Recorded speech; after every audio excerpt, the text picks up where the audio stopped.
Bonjour à tous et bienvenue dans l'édition du journal de Cluster News. Au sommaire aujourd'hui, la venue de Barack Obama dans une mosquée à Baltimore. C'est une grande première pour l'actuel président des États-Unis. Une visite qui vise aussi à désamorcer un contexte tendu après la guerre entre l'islam et le parti républicain. Nous reviendrons aussi sur la manifestation des chauffeurs de VTC dans Paris ce matin, un mouvement resté silencieux et pacifique, des chauffeurs qui estiment qu'ils ont été sacrifiés pour acheter la paix sociale avec les taxis. En fin de journal, nous évoquerons le salon des entrepreneurs, c'est aujourd'hui et demain et c'est au Palais des Congrès à Paris. Nous verrons que la possibilité de devenir entrepreneur est aussi ouverte aux femmes. Avant de revenir sur ces titres, faisons un détour par la Californie. La fuite de méthane n'a toujours pas été colmatée, un dégagement qui a été stabilisé mais pas totalement réparé. Le réservoir de Porter Ranch près de Los Angeles déverse donc à l'heure actuelle 20 tonnes de gaz naturel par jour.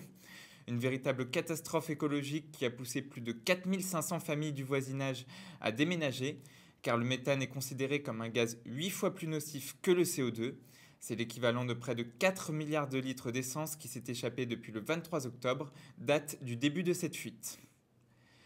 Aux États-Unis toujours, une visite chargée de symboles pour le président Barack Obama. Le président américain va se rendre aujourd'hui dans la mosquée de Baltimore.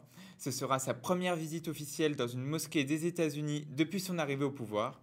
Une journée qui a deux objectifs. D'abord défendre la liberté de religion, mais aussi répondre à des déclarations jugées provocantes en provenance des cadors du parti républicain. Obama considère que les récents discours de Donald Trump sont une insulte aux musulmans et il compte bien montrer sa solidarité vis-à-vis de l'islam. En France, le conflit continue entre les chauffeurs de VTC et de taxi. Aujourd'hui, c'était au tour des chauffeurs de VTC de manifester, un mouvement moins fracassant que celui de leurs concurrents la semaine dernière. Les chauffeurs de transport collectif ont opté pour un mouvement pacifique et silencieux. Mais la revendication est claire, s'opposer à Manuel Valls. On écoute l'un d'entre eux au micro de Julien Chassagne. Je manifeste parce que pour calmer les taxis, monsieur le Premier ministre Manuel Valls a voulu arrêter les applications en fait. A voulu qu'on ne travaille plus via les applications et c'est pour ça que on ne sait pas comment faire. Si on ne peut pas exercer notre métier avec les applications, on ne sait pas comment faire. Si Manuel Valls est quelque peu chahuté en ce moment, ce n'est pas le cas de Laurent Fabius. Le ministre des Affaires étrangères a été nommé ministre de l'année par le journal Le Point, une façon de saluer l'accord obtenu in extremis lors de la COP21. Laurent Fabius succède au palmarès à Ségolène Royal.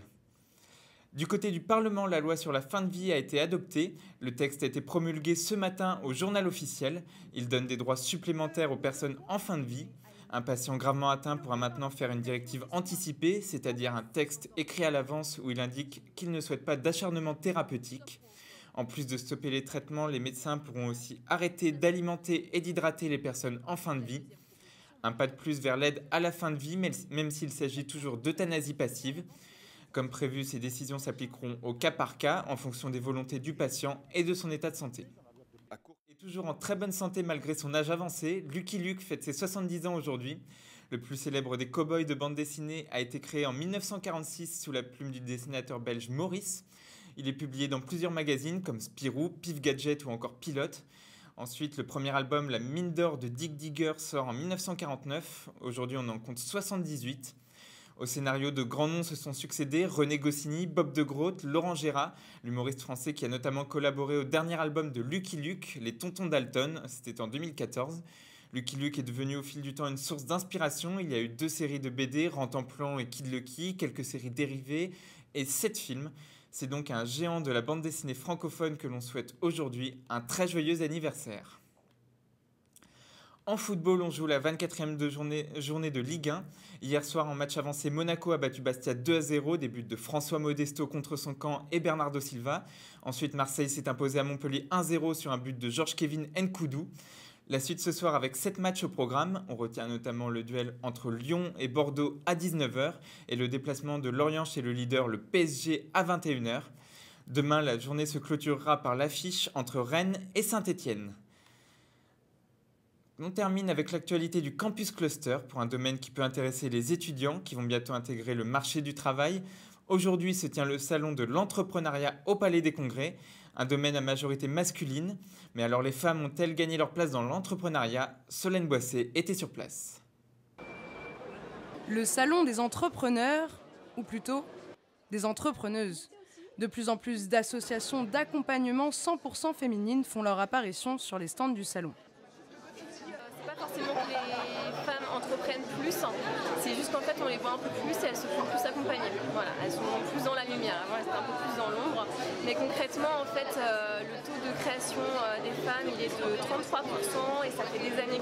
Et on essaye justement de le faire augmenter mais c'est assez compliqué. Parce que il n'y a pas forcément énormément de moyens qui sont mis en place pour pouvoir le faire évoluer. L'État veut le faire évoluer à 40% d'ici 2017, mais concrètement actuellement on n'a rien en plus. D'ailleurs, le Premier ministre Manuel Valls était présent sur le salon et a donné une conférence, de quoi encourager les nouveaux entrepreneurs. Mais les entrepreneuses, elles, n'ont pas trouvé leur place dans son discours.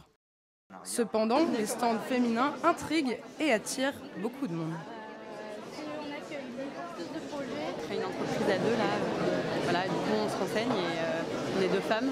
C'est vrai que l'aspect aussi entrepreneuriat féminin nous intéresse particulièrement, puisque c'est quand même quelque chose qui est pas très évident en France et qui est sous-représenté. Donc pourquoi pas faire partie de cette machine-là. Une dynamique qui encourage toujours un peu plus de femmes à se lancer dans l'aventure.